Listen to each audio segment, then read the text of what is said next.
Saya, Sekar Putih Jarot, juru bicara OJK, pada kesempatan kali ini akan menyampaikan asesmen kondisi sektor jasa keuangan hasil rapat Dewan Komisioner OJK pada akhir April 2022 dalam OJK Update.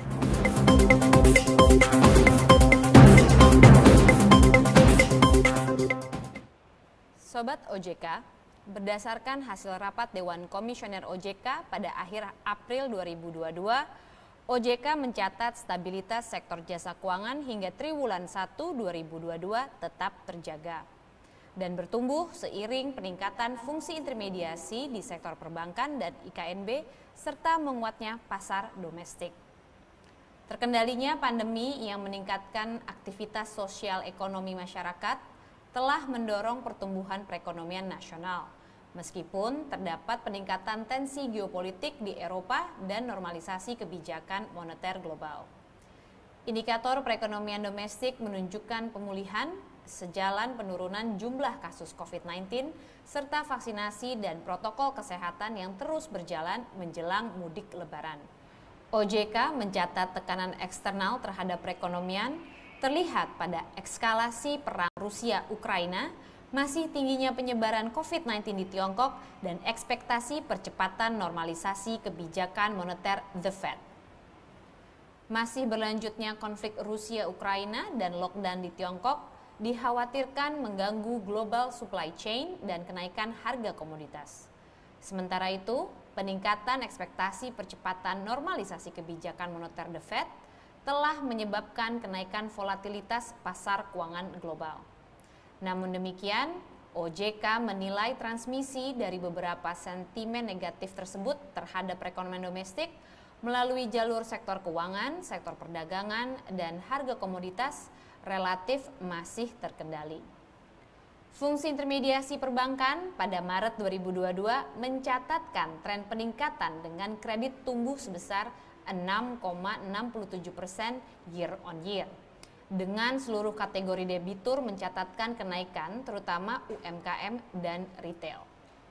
Kenaikan kredit juga ditopang pertumbuhan dana pihak ketiga yang positif dan tumbuh 9,95% year on year, terutama didorong oleh giro yang tumbuh sebesar 88,56 triliun rupiah. Secara sektoral, mayoritas sektor utama mencatatkan kenaikan kredit secara month to month, terutama perdagangan manufaktur dan rumah tangga yang masing-masing sebesar 20,2 triliun rupiah, 19,3 triliun rupiah, dan 16,7 triliun rupiah. Hal tersebut mencerminkan dukungan perbankan dalam pemulihan ekonomi nasional terus membaik. Kredit perbankan tumbuh positif juga didorong pertumbuhan kredit konsumsi, kredit modal kerja, dan kredit investasi yang masing-masing tumbuh 6,10% year on year, 7,68% year on year, dan 5,59% year on year. Kenaikan kredit juga ditopang kredit bank BUMN dan BPD yang masing-masing tumbuh 7,74% year on year dan 5,88% year on year. OJK mendorong terbentuknya tingkat suku bunga perbankan yang efisien. Tingkat suku bunga masih melanjutkan tren penurunan. Rata-rata suku bunga kredit tertimbang dari KMK, KI, dan KK pada Maret 2022 tercatat sebesar 9,07%, atau menurun dibandingkan periode sebelumnya. Begitupun dengan SBDK yang menurun menjadi sebesar 7,38%. Pada industri pasar modal, penghimpunan dana di pasar modal juga tumbuh. Hingga 26 April 2022, jumlah penghimpunan dana mencapai nilai 85 triliun dengan penambahan emiten baru sebanyak 20 emiten. Hal ini menunjukkan optimisme investor domestik maupun global atas perekonomian domestik yang terus pulih. Di sektor IKNB, piutang pembiayaan dalam tren peningkatan. dan tumbuh 2,92% menjadi 374 triliun rupiah, terutama didorong oleh jenis pembiayaan modal kerja dan investasi, dengan mayoritas sektoral mengalami pertumbuhan positif. Pertumbuhan pembiayaan juga terjadi pada fintech peer-to-peer lending yang mencatatkan pertumbuhan outstanding pembiayaan sebesar 96,4% secara year on year.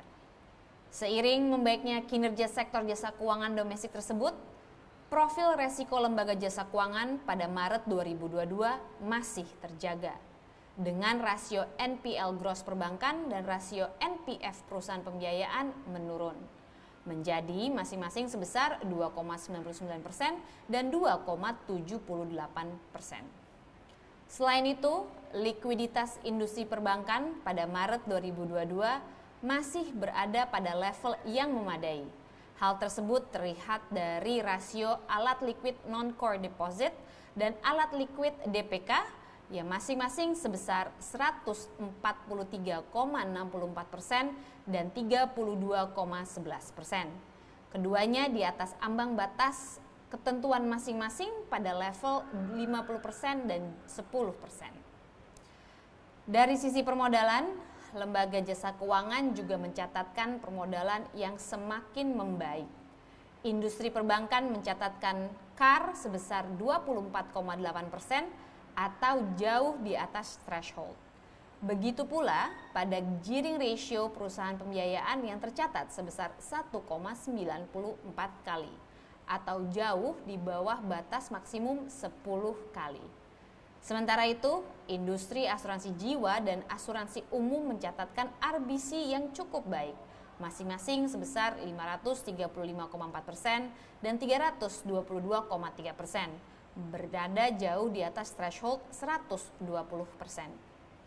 Kredit restrukturisasi COVID-19 dan jumlah debitur di Maret 2022 juga terus bergerak turun dengan tren melandai dibandingkan bulan sebelumnya.